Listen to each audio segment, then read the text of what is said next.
Hi, HRN listeners. We're celebrating our 15th anniversary, and we have a really fun campaign and an ask for you. This 15th anniversary tour is aiming to bring you closer to unique food and music experiences in some of the most exciting cities in America.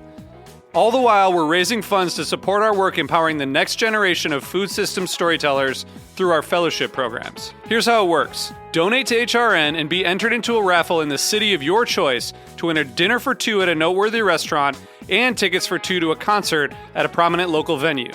We have incredible partners in New York, Los Angeles, Philadelphia, Nashville, Las Vegas, Charleston, Asheville, and Ardmore, Pennsylvania, who have donated a meal for two and two tickets to a concert of the winner's choice. And all donations help fund our fellowship programs, where we're helping to build essential workforce readiness skills and food system storytelling skills. Check out heritageradionetwork.org/15 to donate and enter to win today. That's heritageradionetwork.org/15.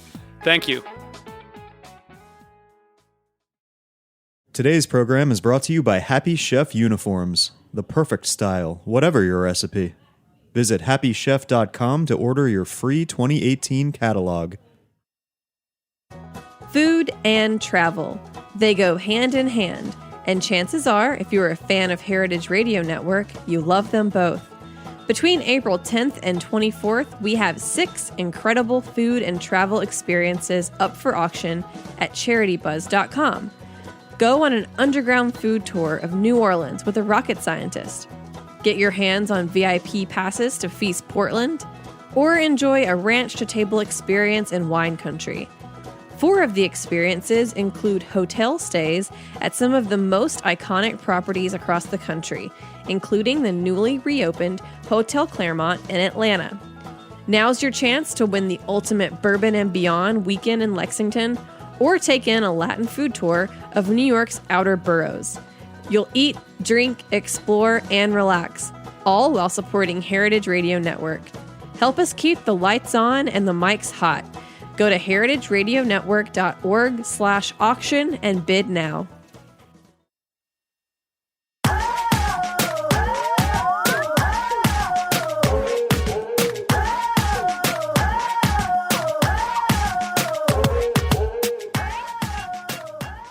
Hello, and welcome to A Hungry Society. I'm Portia Wilson, and this is a show where we talk about food, food media, and so much more. Today's guest is Mayukh Sen, staff writer at MUNCHIES, Vice's food culture website. He was previously a staff writer at Food 52, where he earned a James Beard Award nomination for his writing. Mayukh's writing has appeared on Vice, Vulture, ELLE, The Fader, Pitchfork, and a number of other publications. Mayukh, welcome to A Hungry Society. Thank you so much, Portia. It's such an honor. This has been a long time coming. Absolutely. Yeah. Lots of back and forth. Lots of, sorry for the delayed response.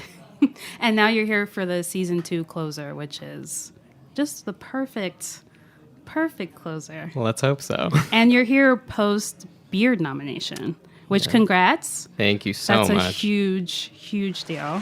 Thank you. Oh, yes. Jesus. Applause. That's really funny. So let's chat a little bit about your writing. I feel like the stories that you write, the profiles, the topics, just have this like deeper kind of edge to them. Like, how do you go about like discovering the stories that you want to tell? Yeah, so I entered food media in September 2016. Sorry, I'm like starting way back, but I entered very much as an outsider because I had no previous experience food writing. And I think that my mind kind of gravitated towards subjects who were similarly kind of outsiders within this very white space that is, I think, food media and food writing historically.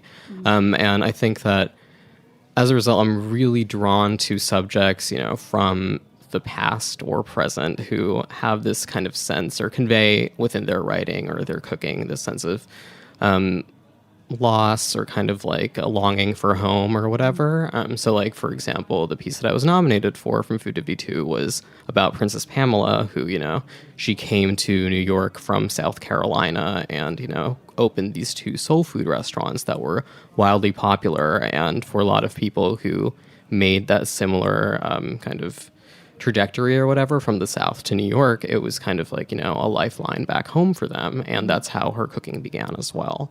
And the same thing with, I don't know, women like Irene Kuo and Mother Jeffrey. They had this kind of homesickness after they had come into America or the UK, for example. And those are just, older subjects. There's also Preeti Mistry, who I profiled in, I believe, October or November. I can't even remember. But, she had the same kind of thing, this sense of, she grew up with eating a certain kind of food, and then she found herself away from it and trying to access it somehow. And that's why she began cooking a lot of Indian food in a very distinct and specific way. When I think about, I don't know, when food began meaning something for me at all, I think of how, like, when I left New Jersey, which is where I grew up, for college in California, that's when I really started to miss a lot of my mother's Bengali cooking. And before that, I had not been conditioned to really see it as anything special or interesting or, anything of value. It was just something that would sustain me. And then when I was away from home, I was like, wow, I really, really miss this. And, there's so much beauty in this kind of cooking. So that's a long-winded answer to how I choose my profile subjects. Yeah, your profiles are really just amazing and exceptional, and I'm sure you've heard all of this before. But Thank you. But speaking of New Jersey, where you grew up, eating Bengali food, I heard I listened to an interview that you did on another Heritage Radio show, and you were talking about how someone you were dating said you were Indian but not Right. Indian. Yes. My wonderful white college boyfriend. It was great, I remember just talking to him and asking him for some reason. I don't even remember the context. I was like, so are you usually attracted to Indian guys? Because I felt so lucky to be desired at all, And he said, oh, yeah, but I don't really think of you as Indian. I think of you as basically white. Which really just, completely screwed with my mind in so many ways, because I think that I had faced that kind of accusation a lot in New Jersey, too, because New Jersey, like the parts of New Jersey where I grew up, both Edison and North Brunswick, is very heavily saturated with a lot of Indians and a lot of Indian immigrants and kids of those immigrants like me. And I remember it was weird because I was one of the few Bengali people within both of those communities, and a lot of other families were from other parts of India, and they kind of hewed certain cultural traditions that my family did not follow, and I just did not know whatsoever. So I almost had that sense of like same kind of displacement, within New Jersey. So then when my white boyfriend says this to me in a completely different cultural context, I'm just like, wow, thank you for getting at my, worst insecurity that I thought was past me. Yeah, I brought it up because you were talking about, and I've noticed kind of the thread through some of your profiles is people who feel like an other as well, creating like these senses of like community through their cooking and through their food. And I think you pick up on that really well. Thank you. That's what I aim to do, because I just feel like such an outsider within this space, even after a year and a half. Yeah.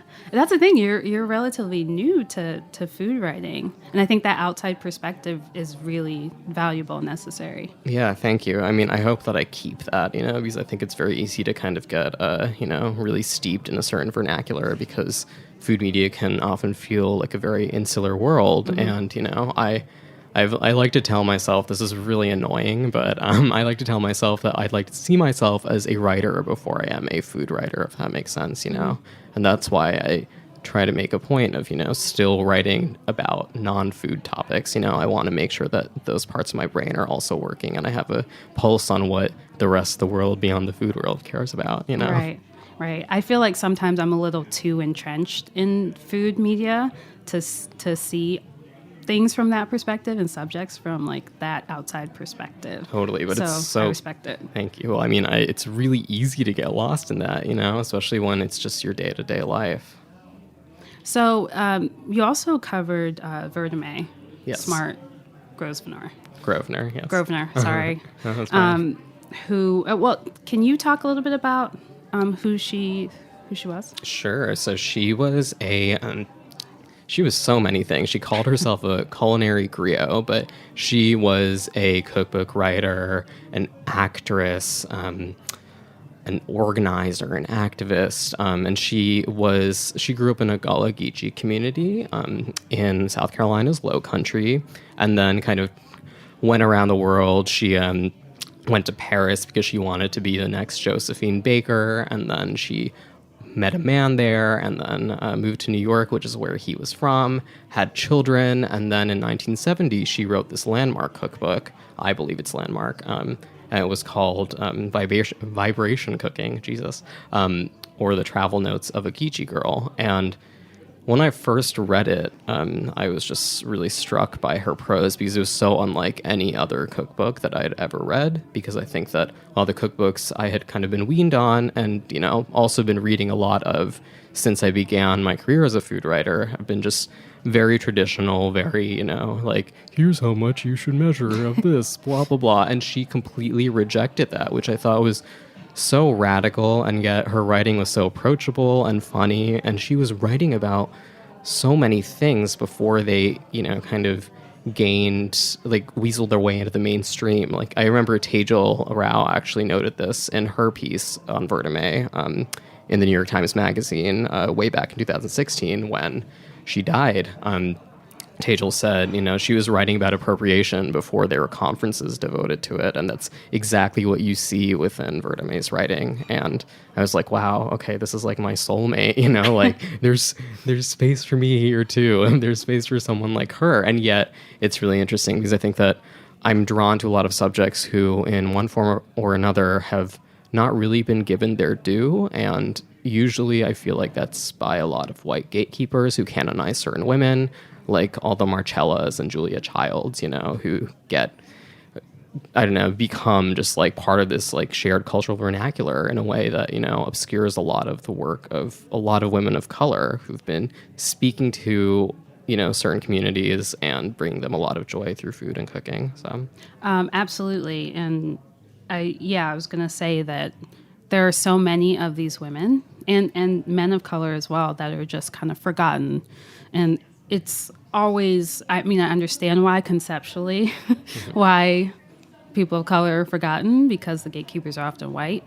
But in a chef-obsessed culture, it is particularly infuriating that certain chefs aren't given the same amount of respect. Yeah, absolutely. Yeah, it's weird just to think of, who kind of declares who can have power and influence within this community, I realized just like in the year and a half that I've been in food media, it's just it feels so small, even though there are so many people working within it, Yeah. It feels small very quickly. Mm-hmm. And that's a problem, and it needs to be expanded in some way. So who are some other chefs that you think listeners should absolutely look up and research and know? Oh my goodness. Food? Oh man, from the past or the present? Like both. Man, this is tough because I have a running list in kind of my Google Docs, like potential book subjects. But oh man, well, let's see. Who are some really, really cool people from the past? Actually, I did write a piece about her for Food 52 as my last feature, but Joyce Chen, who died in the 90s, she was the first woman of color to host her own nationally syndicated cooking show. She was incredible. She, in the late 60s, she was hosting her own show at the same time the Julia Child star was rising, and she was kind of being positioned within the same, sphere as like this rising star. And yet, obviously, everyone knows who Julia Child is. If people know who Joyce Chen is, it's usually through her knives and, her kitchenware, basically, and not actually the woman. But she has a fascinating story because she came from China and then, began this restaurant empire within Boston, and then hosted her own cooking show, wrote these cookbooks and everything. And she spoke to a lot of people. And yet her show only lasted one season. And yet for, Boston, which is such a fascinating and odd city in so many ways, especially when it comes to race, she really ushered in this understanding of Chinese food in her own kind of way, which I felt really just reveals a lot about that era. Like, for example, she called dumplings, I think Chinese ravioli, something like that, you know? And this is back in like 62 when her... Before the great Twitter debate of... Oh, Jesus Christ. Yeah. That endlessly fascinating debate, you know? Yeah. I can't get enough of that stuff. But, but it's just fascinating to think that, like, okay, 1962, like, what were the, I guess, pressures and demands someone was working under that made her label this by not its actual name, or, you know, like use a signifier that is like, you know, recognizable, like ravioli, to refer to this thing that is not really ravioli. Right. You know, it's really odd, especially now because like 2018 we're having endless debates about the language that we use to, you know, describe food, and some of them Right. are really inane, like the one that you just mentioned, and like, is a hot dog a sandwich? Like, who cares? You know, like I don't really find any interesting angles in that, you know, but like the Peking ravioli thing is really interesting. That's so true. There's so many of those debates, and they're not really fruitful, in my opinion. Totally. But then some are, you know, Yeah. and I think, I don't know, like, one thing that was actually really interesting was I remember Nigella Lawson called something like carbonara, but it was missing, or no, it included this one ingredient that is totally escaping my head right now. That pissed off a lot of Italian people who were like, this isn't carbonara, why would you call it that? And I think that's really actually pretty interesting, you know? It's just like, this means something within a certain cultural context, and yet when it's kind of, you know, someone parachutes in and just removes it from that context and tries to sell it to another audience. And I say this as someone who loves Nigella Lawson, you know? Like, I just think that kind of stuff is fascinating, but is a hot dog a sandwich? Not into that. So a question that I love to ask all the food writers that come on this show is, what does the ideal food media landscape look like to you?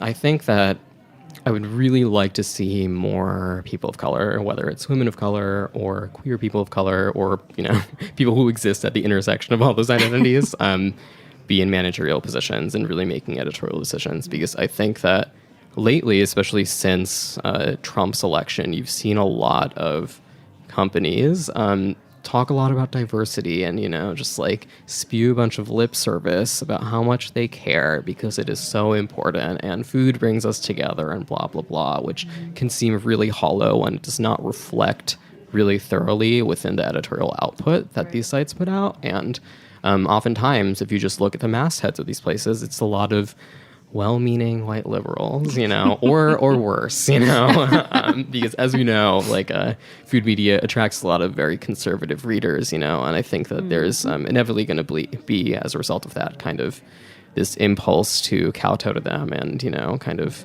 placate them and not offend their sensibilities, you know, which I find a very dangerous thing, especially in 2018, you know. Yeah, I think you touched on kind of a challenge as a food writer that I have, and I know a lot of other food writers of color have, is telling your story in a way that is genuine to you and not just because a publication is like, well, we need a black story. Right. Portia, can you write about being black? And it's like, what? Like, right. I shouldn't have to do that on command. Totally. And deciding when I want to share that part of me and when I don't, because I don't owe it to anyone. Absolutely. I think it's really interesting how a lot of these gatekeepers and a lot of these editors who are in positions of power right now, they can very easily weaponize those positions and fetishize a lot of people of color and, you know, their voices, quote unquote, and say your voice is so important. But, you know, ultimately what happens is you end up being pigeonholed into, you know, just writing about your blackness, for example. And I think that's so awful. And I think that I'm really lucky in that sense because I've had the privilege of having 2 staff writing jobs where I don't necessarily feel that way. You know, I do feel an obligation, especially at Food 52 I did, to kind of write about things that I hadn't seen that site really touch with a 10-foot pole, you know, but at the same time, I never felt as though my editors were calling upon me to write about my queer brown experience or anything like that, you know? With a recipe, please. Oh Jesus, yeah, of course. That would be terrible. Yeah, and yet, you know, readers want that at Food 52 at least.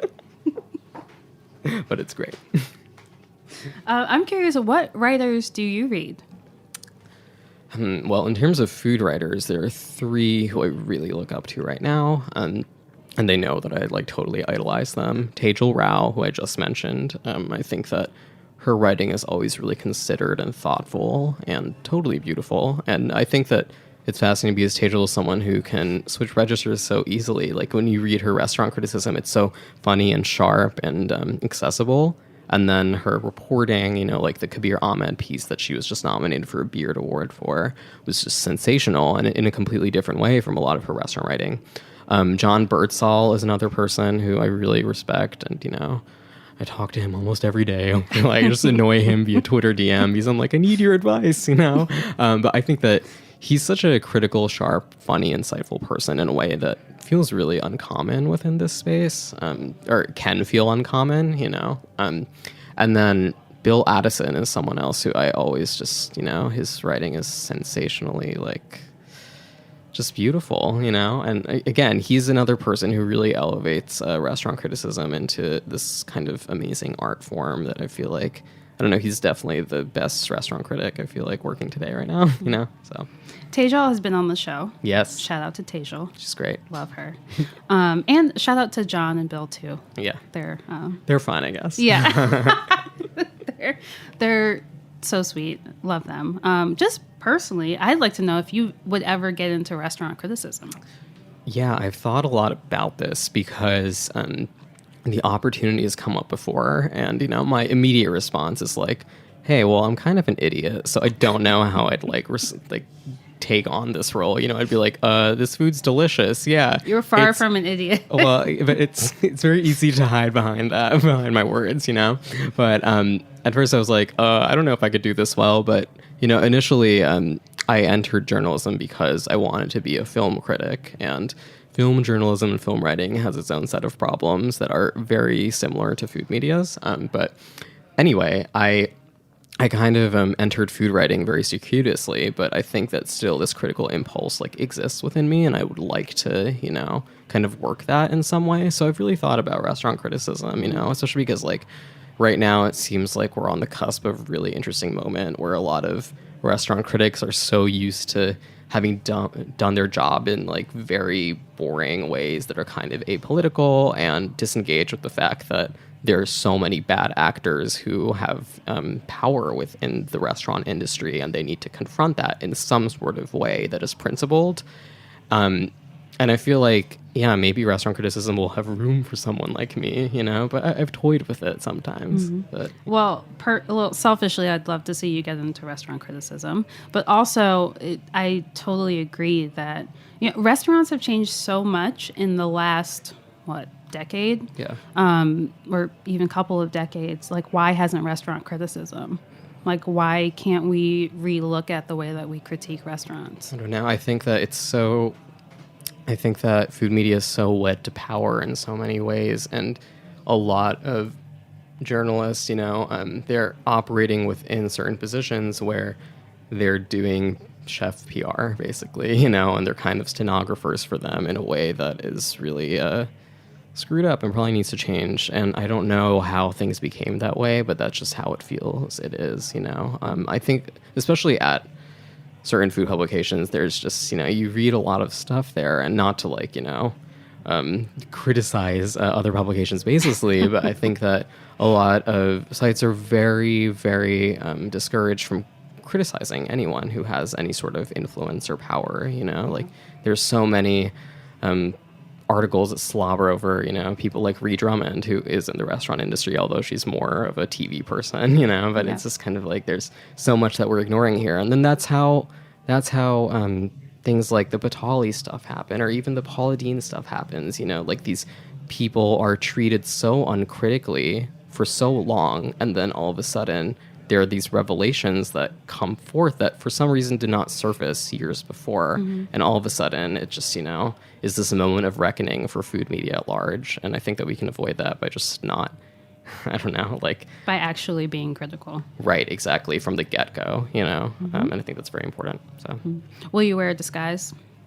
Oh my goodness. That's the thing. I would never want to be a restaurant critic, because that would mean that there would be no photos of me that would exist online, and that's just a shame, I wouldn't want that. No, but totally. I'm just joking, obviously. Yeah, I don't know. I feel like it's really, I actually have thought about this a lot within restaurant criticism. Like, I wonder how critics of color kind of navigate these spaces, because I think that it's really easy for, some like white man who looks kind of anonymous basically to just like blend into a certain crowd.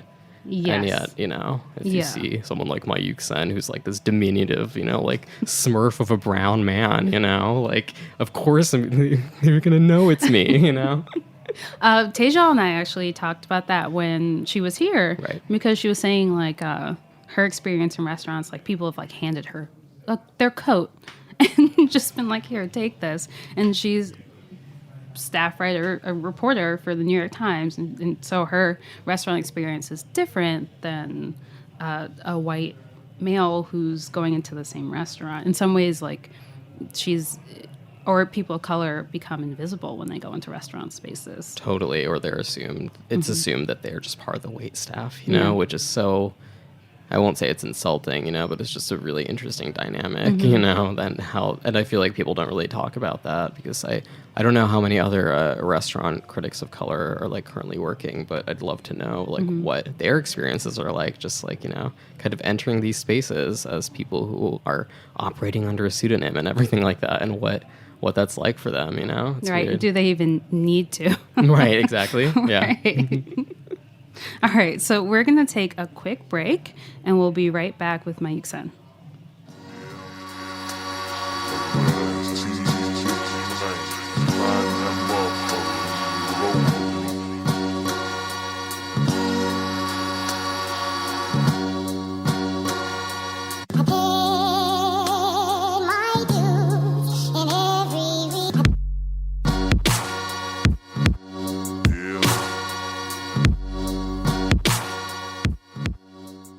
Maybe you're looking for a coat for yourself, or you want a bold look for your staff. You might even need a new style for your restaurant, whether it's modern, industrial, or farm to table. Whatever you're looking for, Happy Chef has got you covered. Their wide variety of chef apparel and products are perfect for teams of all sizes and styles. And with the industry's easiest custom embroidery, you can add your logo, name, or fun artwork to many of their other products in minutes. Here's what you do. Visit happychef.com and choose from their incredible selection. With only a couple clicks, you can customize many of their products to personalize your look. Right now, they're even offering free custom logo setup on all orders over $150, a $95 value totally free. Visit happychef.com now to order your free 2018 catalog featuring new styles and incredible comfort. Happy Chef, the perfect style, whatever your recipe.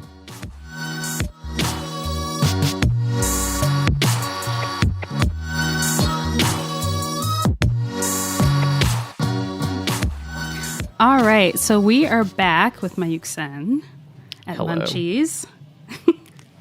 So we're going to switch gears a little bit and talk about dining and what it means to you. I'm so excited. And you growing up in the culinary wonderland that is northern New Jersey. It's such a wonderland, and it's slept on, So you grew up in Edison. Correct. Which, if you had to describe the restaurant scene there, what would it be like? Just a lot of Indian restaurants, specifically South Indian restaurants, So I grew up very close to Oak Tree Road, which kind of spans both Edison and the neighboring Islin. And it's, like I mentioned earlier, just a lot of Indian immigrants are there, and South Asian immigrants in general. So there's just like so many dosa restaurants, so many Bengali sweets places and everything, along with sari stores and stuff like that, So I grew up eating a lot of that kind of stuff. And in terms of non-Indian cooking and I guess restaurants, there wasn't that much that I like really grew up eating or going to. It's really weird. Like, I was thinking of my formative dining experiences in Edison, and all I could think of was like Rainforest Cafe. No. It's such a great restaurant. There's a Rainforest Cafe in Edison? There's one in Menlo Park Mall, which I guess is in Edison. I don't remember what city or town it's in exactly. Wow. I think one of my worst dining experiences ever, I was like maybe 13 and went to a rainforest cafe. And I remember even at 13, I was like, this is inedible. Like, I cannot eat this. That's so great that you have that judgment, because I, of course, did not ever, even like the last time I ate there, which was probably when I was 14 or something. I was like, this is great. I love these chicken nuggets, But I entered it for the first time when I was like 5 or 6, and I was like, this is a wonderland. I was going through my Beanie Baby phase. So, of course, I loved just hanging out in the store before a table was ready, being like, what Beanie Babies are here? And then I just walked in and was like, wow, this gorilla is, about to chant at me, and wow, it's gonna rain. Like, it's how exciting. I'm just thinking about like a natural ecosystem as a concept for a restaurant. It's how absurd that is. It's totally absurd. Has this piece been written yet? No, I think, yeah. One of us has to do it. Yeah, someone listening is like writing a pitch as we speak. Exactly. Yeah, they're going to beat us to it. Rainforest Cafe, TK. Yeah. More to come. A history. Yeah, exactly. Yeah. God. Don't steal our story, please. Please. Let's do a joint byline. So, do you have any favorite restaurants at the moment? Do you go out to eat a lot? It's weird because I wish I did, but I am someone who is kind of hermetic by nature, which is a problem in a lot of ways, just socially. But as a result, it's weird. I think that I like to kind of just prioritize like being alone and giving myself space after, like spending a day kind of interacting with a lot of people. So as a result, I tend not to eat out that much, especially alone, because I'm not really used to the idea of dining out alone. It's still like is kind of this, it gives me a lot of anxiety still, which is weird. But yeah, I mean, I've got a few favorite restaurants. I usually don't leave my neighborhood, which is Williamsburg. So when people are like, what are your favorite restaurants? I'm like, the one that's like down the block from me, but I really like Chinese Club, which is this Indo-Chinese restaurant. So my dad really loved Indian Chinese food because he grew up in Calcutta, and I was kind of raised on a lot of that food, and yet this is the only one within walking distance where I can get that kind of food. And I really like just the, ambiance and everything, because they play a lot of Bollywood music. It makes me feel like I'm kind of close to Edison or North Brunswick, which is the other town I grew up in for part of my childhood. It makes me feel like I'm there again, which is really nice. I've been liking Birds of a Feather a lot also, the few times I've gone there. Man, I don't know. I have some favorite bars, though. That's kind of a less interesting. Oh, no. Please, bars. ELLE, which is near, like, the Metropolitan, like, GL stop, is wonderful. It's never crowded, because another big reason why I just don't dine out that much is because every place is so damn loud, and it is really hard. I am a soft-spoken person, so it's really difficult for me. It's exhausting to just kind of, be opposite someone who I'd like to share. And they're like, what? Yeah, and I'm what like, was that? Excuse me, and it's just like terrible. I feel like I'm going deaf in one ear right now. So it's just like, it's not fun for either party, so. But ELLE is great because there's usually like 2 or 3 people there, but the drinks are amazing, and, it's just a good experience almost always.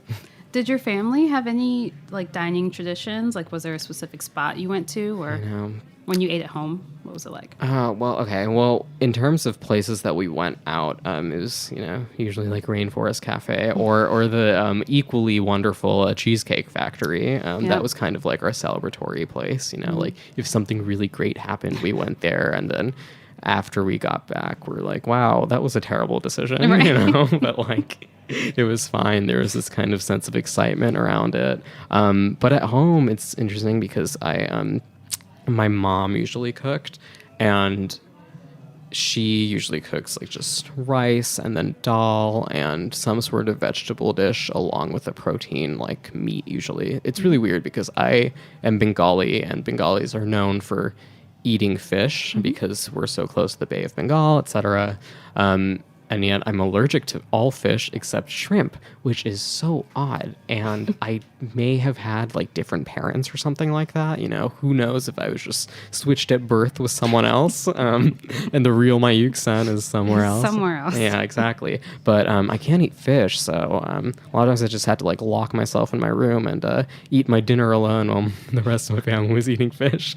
But usually it was just like that kind of 4-part meal at home, and it was great. You know, I didn't realize it was great, like I said, until I went to college and was like, wow, I really miss this, especially because dorm food kind of sucks traditionally, you know.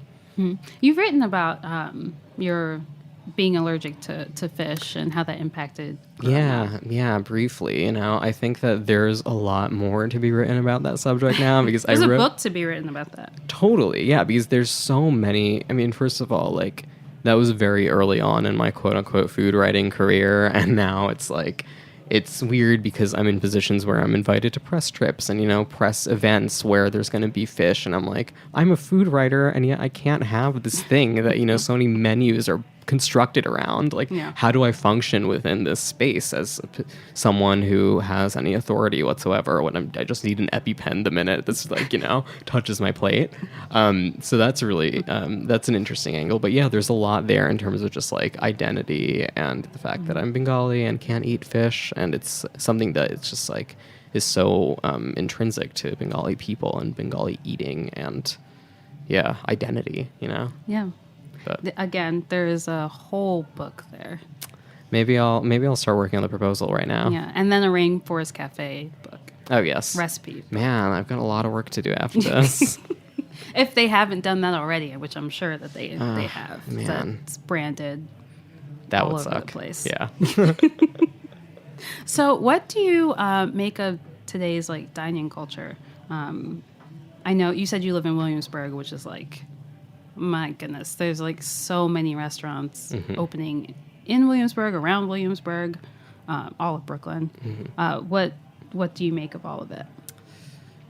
It's so interesting because, like I said, I'm such a hermit that I feel like it's really hard for me to have a pulse on dining culture, quote unquote, at large. But I will say, speaking in terms of my own experiences going to some of these fancier restaurants and everything, it's just sometimes kind of alienating and odd to be like this small queer person of color entering these spaces, you know, because I feel like it's assumed that I've like walked into the wrong building or something like that, you know, or I look around and I feel like I'm the only person who looks even remotely like I do within that space.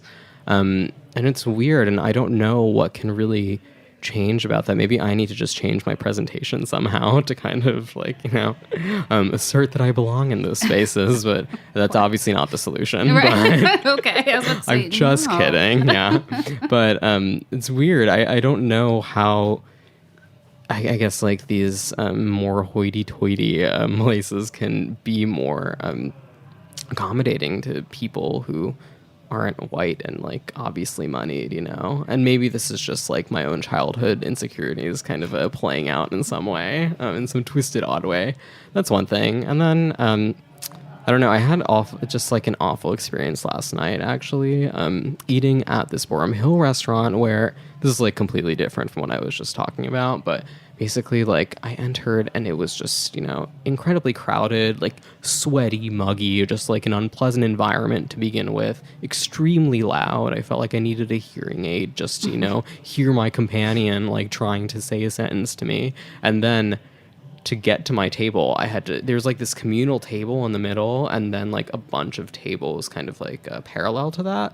And there's, like, no space in between those two things. So I was just like, how the hell do I even get to my table and say hello to my friend? You know, it was awful. And I just had to, you know, like knock people over, be like, sorry, excuse me. And then like do the same at the end of my meal. That's just such an exhausting and unpleasant dining experience. You know, I don't want that. I would not wish that on my worst enemy, you know, like potentially knocking someone over, being like, sorry about your trout. It's on the floor now.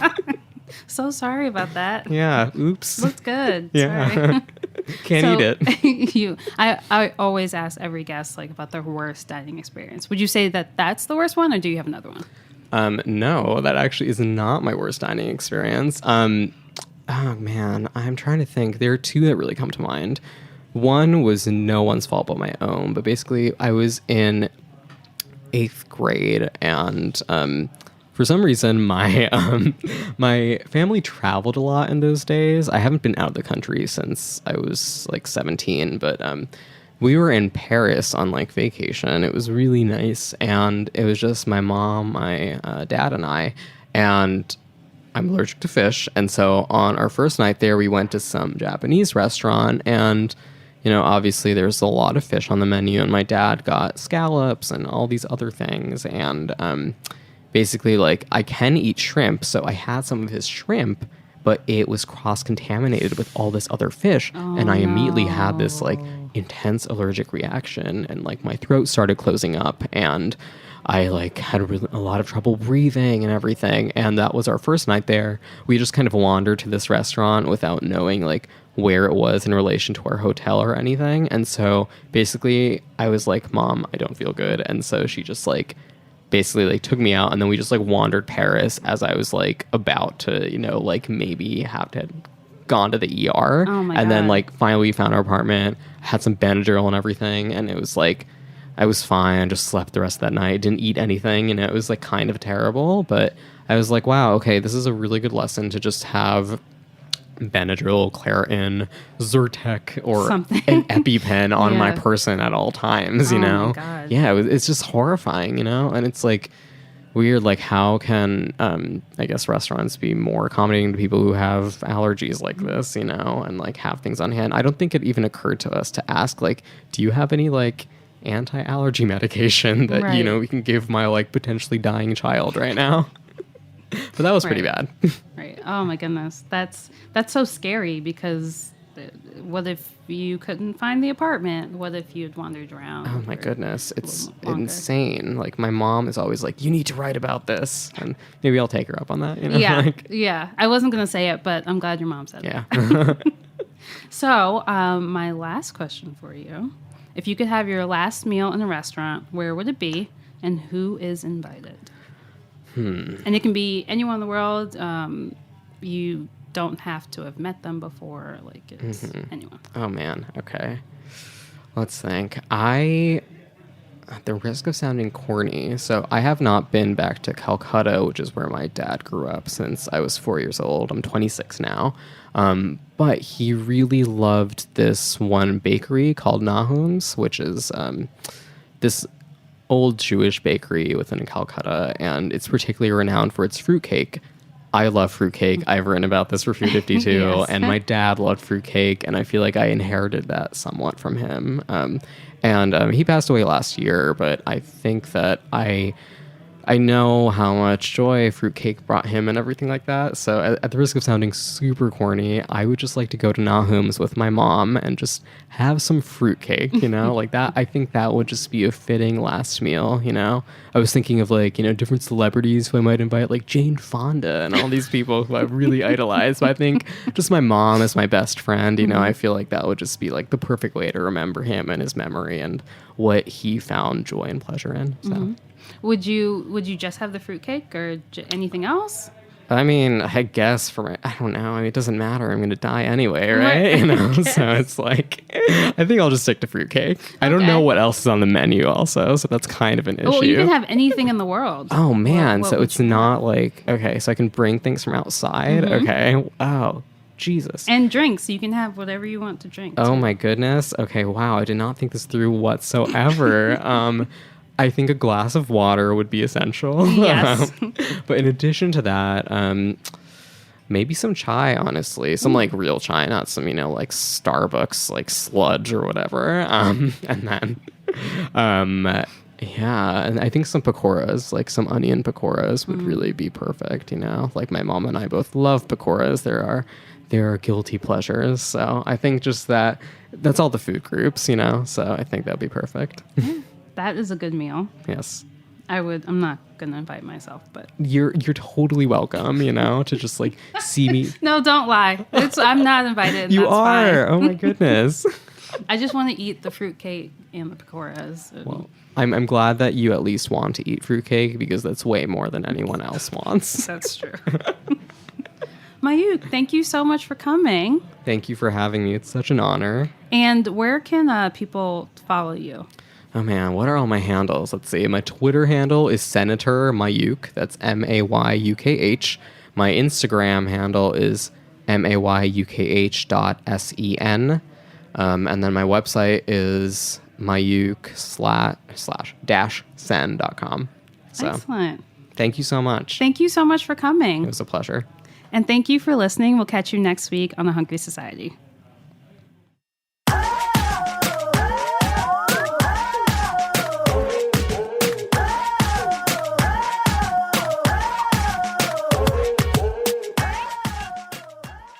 Thanks for listening to Heritage Radio Network, food radio supported by you. For our freshest content and to hear about exclusive events, subscribe to our newsletter. Enter your email at the bottom of our website, heritageradionetwork.org. Connect with us on Facebook, Instagram, and Twitter at heritage_radio. Heritage Radio Network is a nonprofit organization driving conversations to make the world a better, fairer, more delicious place. And we couldn't do it without support from listeners like you. Want to be a part of the food world's most innovative community? Rate the shows you like, tell your friends, and please join our community by becoming a member. Just click on the beating heart at the top right of our homepage. Thanks for listening.